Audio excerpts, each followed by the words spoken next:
Gaizia, guardian. Kaixo, guardian. Zemuzkun daztea. Berdindu eta gero, ze gorputza diutzi dizu, azte honetan balanak.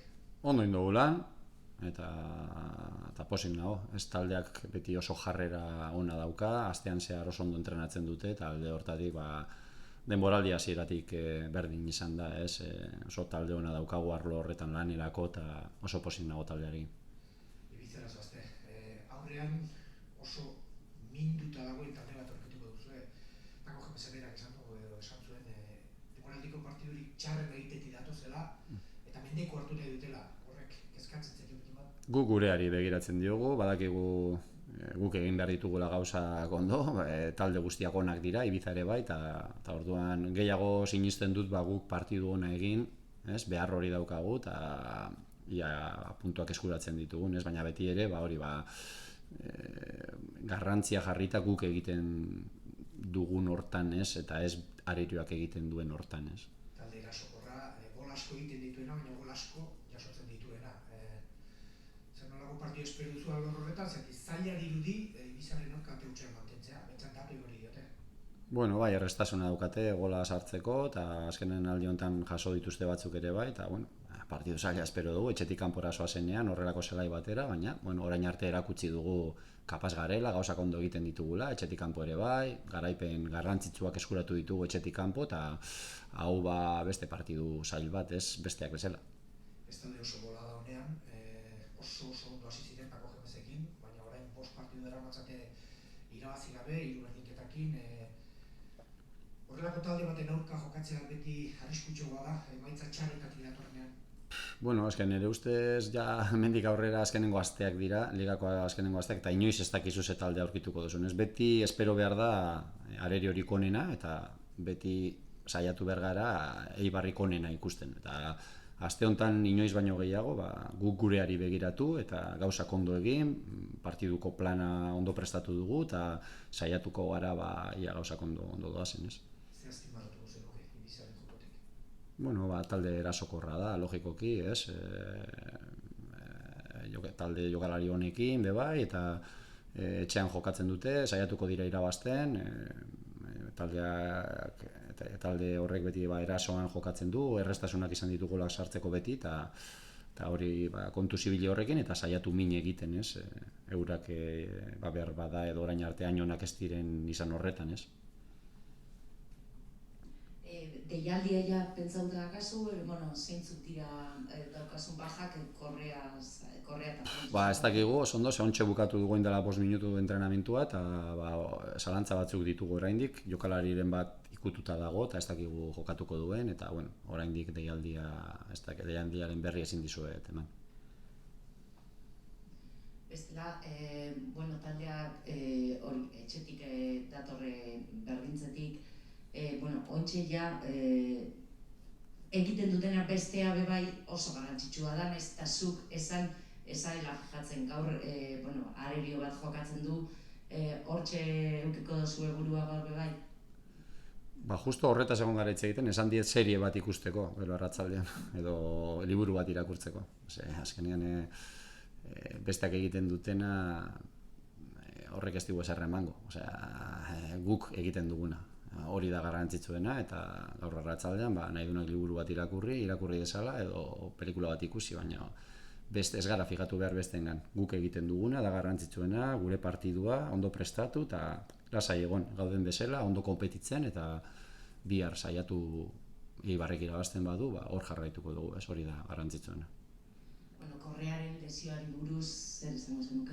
Pena bat, denboraldiko momenturik onenean zegoen, guretzat oso jokalari garrantzitsua da, baina egia da urten oso gutxi eduki dugula, ez? Lesio asko izan ditu, eta hau larriena, eta uste dut denboraldirako galduko dugula. Kaixo. Bai, kaixo. Bakarrik zira, galdetu indabe, bakarrik azkeneko partiduak etxetik kanpo izan dira Kartagenakoak eta Ponferradina. Bai. Bi horiek referentziatzat hartuta, zertan hobetu behar dago Eibarrek Ibizatik emaitza hon batek? Gol gutxiago jaso, 6 gol jaso ditugu bi partidu horietan, errez, zerrin behar dugun ez jaso, baten lau eta bestaten bi, hortik hasi behar da, ez? Etxea teilatutik ezin da hasi, azpitik hasi behar da, eta hortik eta hori zen lortzen da. Eh? Hori zen lortzen da. Ba, bueno, horretarako indogu lan eta ez da erreza, ez? Areriok ere jokatzen du eta baina, bueno, bai, hortan pixkat beste partidu askotan oso onak, azkenengo 2 partidutan adibidez etxean oso ondo defenditu dugu eta hori bide hortatik jarraitu, ez? Saiatu gauza horiek ondo egiten eta gero hortik aurrera beti gauzak edo beti errestasuna izaten dugu gola sartzeko edo aukerak egiteko, ez? Sergio Alvarez ja bueltatzeko moduan dago? Bai, ondo dago, bai. Aste normala egin du eta prest dago jokatzeko, bai. Bueno, pues verás que os he dicho, os enfrentáis a un equipo herido que viene en una mala racha y además viene de tal vez su peor partido de la temporada, un equipo que tendrá ganas de resarcirse. ¿Te preocupa eso? Bueno, no, nos preocupa siempre todos los rivales, máximo respeto siempre contra todos los que jugamos, vengan en buen momento, no estén en tan buen momento, o vengan de mejores resultados o de peores, al final nosotros nos fijamos en nosotros, en lo que haga el Eibar, preparar el partido bien y dar una buena versión nuestra y siempre si das tu mejor versión siempre estás un poco más cerca de poder ganar. Los equipos de Paco Gémez prácticamente siempre se han caracterizado por ser equipos ofensivos, alegres. Vistos los números, parece complicado ante un equipo como el Ibiza mantener la puerta a cero porque su gran virtud está arriba.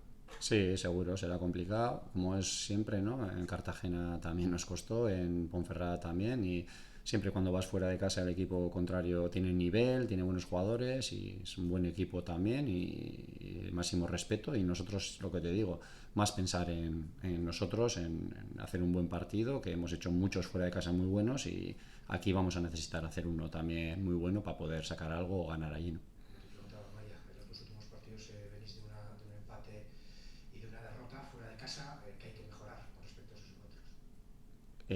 Bueno, pues volver un poco a la línea de lo que estuvimos en toda esa fase en la que ganábamos en campos importantes, ¿no? Es verdad que en Ponferrada hicimos un gran segundo tiempo, pero no empezamos bien el partido y en Cartagena tampoco, entonces, bueno, pues cuando has hecho estos 2 partidos fuera de casa que hemos hecho, pues siempre con el pensamiento de mejorar para poder ganar. La ambición del equipo quedó clara el otro día aquí en la rueda de prensa. Corpas le preguntamos si firmaba el empate sabiendo que el Valladolid no había ganado y él tenía claro que no, ganar, me da igual lo que hagan los demás. Sí, nosotros siempre pensamos en ganar, no vamos a empatar, ¿no? Siempre ya lo hemos demostrado durante todo el año y bueno, siempre ahora todos los partidos cuando queda mes y medio de competición van a ser a vida o muerte y eso esperamos, un partido complicado y esperamos ver un buen Eibar. Nosotros tenemos mucha confianza en los jugadores, en el equipo y bueno, pues intentar armarnos bien, intentar jugar bien y intentar conseguir pues hacer un partido bueno como los muchos que hemos hecho fuera de casa, ¿no?